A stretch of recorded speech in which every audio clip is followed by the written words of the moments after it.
Assalamualaikum warahmatullahi wabarakatuh. Bismillah, alhamdulillah, wassalatu wassalamu ala rasulillah, Sayyidina Muhammad ibni Abdullah wa ala alihi wa sahbihi mawala. Qala Allah ta'ala fi kitabil karim wa ad'u bihi rabbi shrah li sadri wa yassir li amri wahlul 'uqdatam min lisani yafqahu qawli. Wa qala aydan qalu subhanaka la ilma lana illa ma 'allamtana innaka antal alimul hakim. Amma ba'd. Saudara-saudariku semuanya yang berbahagia, para wali yang ada di tanah Lemadur, Lemaduro, Lemaduro, Lemadur, Lemadura, banyak, mulai dari ujung barat sampai ujung timur, mulai dari Palakaran, Bangkalan, Arosbaya, sampai Songenep, dan bahkan sampai Pulau Kangean. Di antara yang saya telusuri kemarin adalah makam seorang wali kekasih Allah, penyebar agama Islam yang bernama Raden Kobul atau terkenal dengan bujuk Aji Gunung, yang makamnya berada di Kelurahan Gunung Sekar, Kecamatan Sampang Kota. Dari gor itu perkiraan ya antara 50 meteran.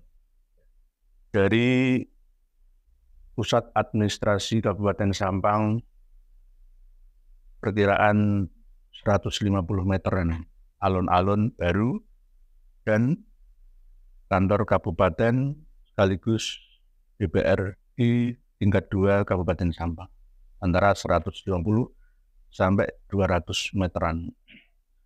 Beliau adalah putra dari Empu Bageno. Empu Bageno adalah seorang asisten kepercayaan Raden Pratanu atau Panembahan Lemakdur yang berkuasa di Arosbaya. Dulu itu Palakaran. Kalau sekarang jadi Kabupaten Bangkalan. Bermula dari mimpi yang dialami oleh Demung yang ada di Pamadegan atau Madegan, Kecamatan Sampang Kota juga, kelurahannya Polagan. Seorang warga asli Engsareh, 3 km dari makam Eyang Kobul atau Raden Kabul atau Eyang Aji Gunung. Demungan ini termasuk keturunan dari Lembu Peteng, kami tua yang di bawah kerajaan Majapahit pada waktu itu. Anak dari Aryo, seorang bangsawan yang beristrikan Nyai Ageng Budo dari Engsareh. Seorang demung atau demungan atau demung dari Madegan Sampang bermimpi berkali-kali dapat petunjuk untuk hijrah pindah dari Pamadegan menuju ke Palakaran Arosbaya. Jaraknya cukup jauh dari Sampang ke Bangkalan, hampir mendekati pantai atau ujung Pulau Madura. Bermimpi ke sana sehingga pindah ke Palakaran dan menikah dengan seorang putri dari Palakaran. Lalu membangun satu kompleks perumahan ramai babat alas yang akhirnya dinamakan Kuto Anyar sampai sekarang ini. Kuto Anyar. Raden Demung atau Demungan ini akhirnya berkeluarga, terkenal di antara masyarakat sana dan menjadi pemimpin, menjadi sekelas adipati lah ya, terkenal dengan Ki Ageng Demungan Palakaran. Mempunyai anak 5, diantaranya adalah Raden Pragalbo. Raden Pragalbo ini yang meneruskan perjuangan ayahnya, Unggung Pelakaran. Terus berkembang pesat, Adipati Pragalbo Pelakaran Rosbaya ini akhirnya beranak berketurunan, diantaranya adalah Raden Pratanu. Ini belum masuk Islam semuanya, masih menganut agama lama, yakni kepercayaan campuran antara Hindu Buddha. Berkembang pesat Kadipaten Palakaran, karena di Madura itu ada Songenep, Pamekasan, Pamadegan Sampang, dan Palakaran Bangkalan ini. Berkembang pesat, rame, perdagangan di bawah pemerintahan administrasi Adipati Pratanu yang cakap dan cerdas. Pada waktu itu beliau Raden Pratanu atau yang terkenal dengan Panembahan Lemah Dhuwur bermimpi ditemui oleh seorang syekh dari Maghribi, dapat petunjuk supaya memeluk agama Islam dan datang berguru ke Demak Bintoro. Pada waktu itu masih proses pendirian kerajaan. Bermimpi berkali-kali sampai menyentuh hati, sampai masuk ke dalam memori yang paling dalam, terkenang-kenang ya. Setelah beliau bangun tidur, akhirnya bermusyawarah dengan patihnya atau asistennya yang bernama Eyang Bageno. Masalah miminya itu, akhirnya diutuslah Eyang Bageno untuk menemui Sunan Kudus. Ada yang mengatakan entah itu Sunan Ngudung atau pokoknya Sunan Kudus ya, waktu itu masih di Demak, ya, daerah Demak. Akhirnya betul Raden Bageno disuruh oleh Raden Pratanu, Panembahan Lemah Dhuwur, Adipati Palakaran, Rosbaya untuk ke Jawa Tengah, ke Demak. Kalau sekarang ya Jawa Tengah, dulu belum ada Jawa Tengah. Untuk bertanya-tanya tentang agama baru yang datang ke Nusantara ini, yakni agama Islam. Nah, perjalanan dari Rosbaya ke Demak, ya pada waktu itu belum ada kereta, belum ada pesawat, belum ada mobil, sepeda motor, jalan raya, aspal, belum. Menggunakan ilmu apa? Ilmu klasik, yakni ilmu sipi angin lempit bumi. Apakah bisa diilmiahkan ilmu itu? Bisa. Yakni ilmu lintas dimensi. Ilmu melipat yang bumi itu aslinya jauh jadi dekat. Atau seifi angin, terbang seperti angin, seperti Nabi Sulaiman. Dengan teknologi karomah atau jin. Nah, pada waktu itu karena belum ada karomah, karena masih belum beragama Muslim, Raden Bageno dengan menggunakan ilmu tua, yakni ilmu secepat kilat sampai ke Demak menemui Said Ja'far Shodiq atau Sunan Kudus. Bertanya-tanya tentang Islam, tentang kebenaran Islam. Akhirnya Said Ja'far Shodiq menganjurkan kamu ya harus masuk Islam dulu, baru nanti saya ceritakan semua intisari rahasia dalam agama keyakinan Islam ini. Untuk apa, bagaimana, ya, terus seperti apa sisi melik, silsilah pemahaman tentang spiritual itu, penjelasan yang kelas tinggi itu. Akhirnya Raden Bageno mau masuk Islam. Masuk Islam di daerah pesantrennya Said Ja'far Shodiq di Kudus pada waktu itu. Waktu itu masih belum berupa nama Kudus, belum ada, masih bawahan Demak Bintoro. Akhirnya masuk Islam dan ditukur rambutnya, kumisnya, kukunya, dan dikhitan, disunat di Kudus.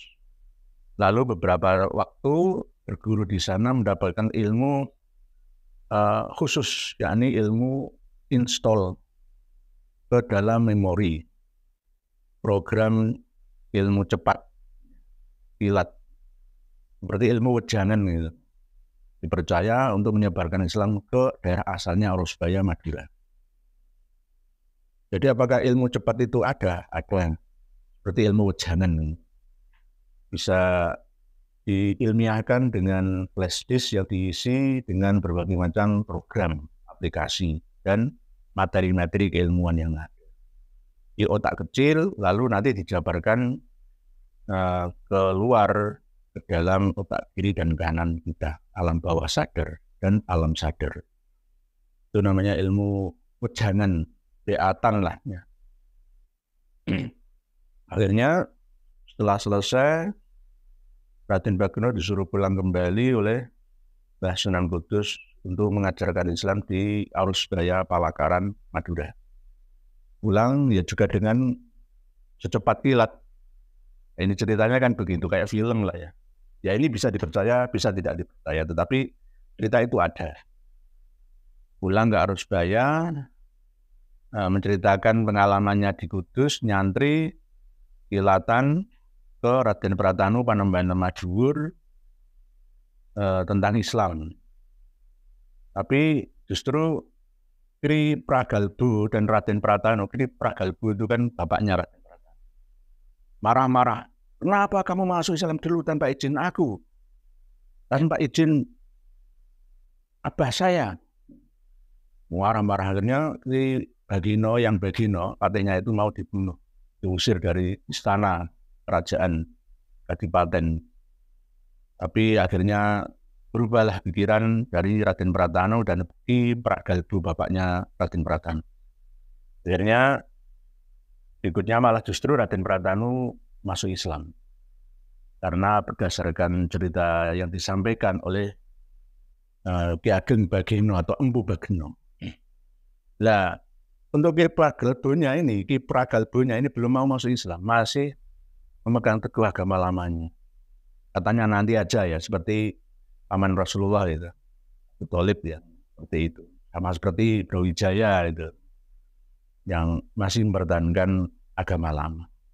Tapi ketika Kri Pragalbu itu mau meninggal dunia, diminta oleh anaknya Raden Pratanu untuk masuk Islam, di talqin syahadat untuk masuk Islam sebelum meninggal dunia ya, pas menjelang sakaratul maut, beliau mengangguk, asyhadu an la ilaha illallah wa asyhadu anna Muhammad Rasulullah, mengangguk itu. Oleh sebab itu beliau Ki Pragalbu ini terkenal dengan Panembahan Islam Onggu, menganggukkan kepala. Panembahan Islam Onggu, Islamnya hanya mengangguk saja. Ya, berarti oke, yes, setuju, sepakat. Akhirnya meninggal dunia, husnul khotimah, masuk Islam, walaupun belum melaksanakan ajaran Islam sebelumnya. Para pemirsa dan pendengar sekalian, setelah itu berjalanlah pemerintahan di Palakaran, Arusbaya, Bangkalan, Madura. Eyang Bageno memiliki anak yang bernama Raden Kobul yang dipondokkan di pesantrennya Mbah Sunan Ampel di Surabaya. Mondok di Surabaya lama, akhirnya pulang ke Madura, belum ada jembatan Suramadu. Akhirnya diberi wejangan oleh ayahnya ya, Eyang atau Empu Bageno tersebut untuk berdakwah ke arah timur, ke asal muasal Mbah Buyutnya dulu dari Sampang, Madegan, Polagan, Sampang Kota. Nah, tepatnya di mana? Ya, beliau Raden Kobul atau yang ngaji gunung dikasih lidi untuk dibawa. Nanti kalau lidi itu jatuh di tempat mana jatuhnya itu, maka kamu mendirikan pesantren atau suruh sentral dakwah di situ. Betul dibawa oleh Raden Kobul, akhirnya sampailah ke daerah Sampang, Sampange. Tapi di daerah yang terkenal dengan nama Dal Penang terus sekarang. Bekas peninggalan pondok pesantrennya ada di dekat Dal Penang, SDN 2 Dal Penang. Antara makam beliau Raden Kobul dengan Dal Penang itu sekitar 1 kilometer. Ke arah timur tenggara, agak mencek sedikit Dal Penang. Tapi sebelum mendirikan pesantren ya, beliau bermunajat kepada Allah dulu dengan cara bertapa pendem tapi nggak dipendem sepenuhnya, berada di lubang tanah yang agak memanjang itu untuk menyepi dulu. Akhirnya terkenal disitulah daerah kampung Panyepen,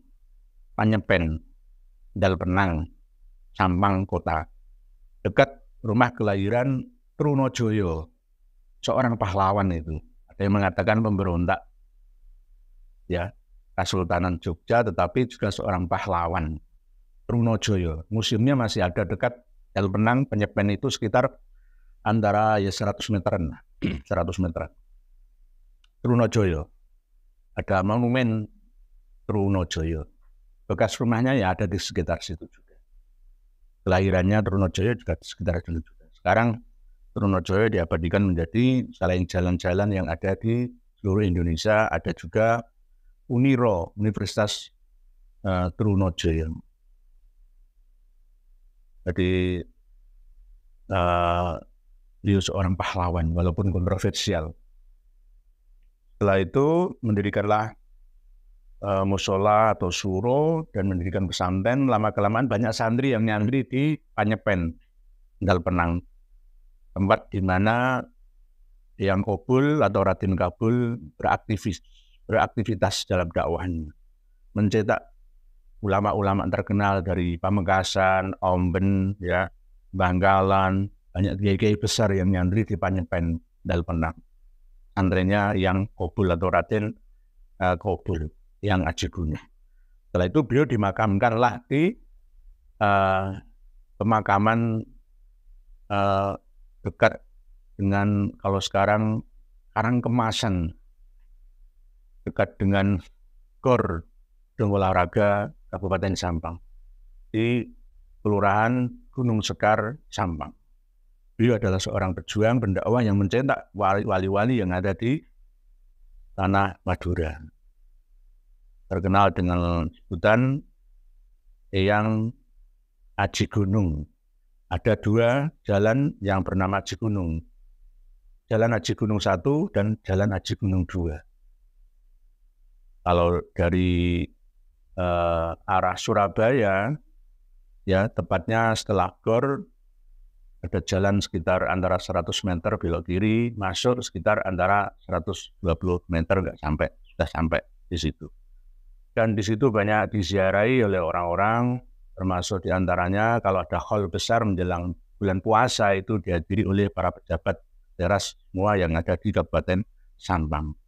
Karena leluhurnya ya ada di situ, yakni Raden Kobul atau Eyang Aji Gunung. Para pemirsa dan pendengar sekalian, apa yang dapat kita ambil dari pelajaran ini? Ternyata perjuangan itu perlu proses. Dan kadang juga perlu hijrah dari satu tempat ke tempat yang lain untuk mengubah strategi dakwah. Beliau akhirnya berhasil lah ya menyebarkan rahmatan Islam itu ke relung-relung hati dan pemikiran masyarakat Madura. Yang mana sebelumnya juga Madura sudah terkenal ya dengan para empunya, ya, orang-orang sepuhnya dalam membantu Arya Wiraraja mendirikan kerajaan Majapahit atau kerajaan Wilwotito. Termasuk diantaranya adalah Ronggolawe itu juga berasal dari keturunan Madura. Oleh sebab itu, ini kalau orang teman-teman Tretan TV Ring Madura mau berjuang untuk menjadikan Pulau Madura sebagai provinsi, ya harus dikonsep sejak sekarang. Harus ada 5 kabupaten minimal, yakni Bangkalan, Sampang, Pamekasan, Sumeneb, dan Kabupaten Kangean. Kalau bisa pecah sekarang, karena nanti dicoba dulu beberapa tahun, baru bisa diakui menjadi kabupaten yang sempurna, ya, sesuai dengan undang-undang yang ada. Kalau Jogja sama kan, minimal ada 5 kabupaten dalam satu provinsi. Bantul, Kulon Progo, terus Gunung Kidul, terus Sleman, dan Kota Gede Yogyakarta. 5. Sebenarnya yang diperjuangkan oleh Surakarta untuk menjadi sebuah provinsi daerah khusus itu selalu ditolak. Karena pada waktu itu tidak ada kekompakan dari kabupaten-kabupaten penyangga. Sebenarnya sudah sangat cukup ada Klaten, sebelah timurnya Kali Opak. Kalau sebelah baratnya Kali Opak ikut Jogja. Klaten, Sukoharjo, ya meliputi juga Wonogiri, Sragen, Karanganyar, Kartosuro, Sulokota, Surakarta kota itu.